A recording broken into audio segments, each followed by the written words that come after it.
এরম ভিখারির মতন চুলের অবস্থা, মুখের অবস্থা, পকেটে পয়সা নেই, এই অবস্থায় ঠাকুর দেখতে বেরোনো আমার মনে হয় আমার উচিত না।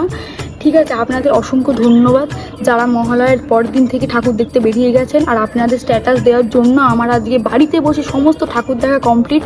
আমি সমস্ত ঠাকুর, ইভেন কি প্যান্ডেলের ঝাড়বাতি, প্যান্ডেলের কোথায় কি পড়ে আছে আমি সেইটুকু আমি দেখে নিয়েছি বিনা পয়সাতে।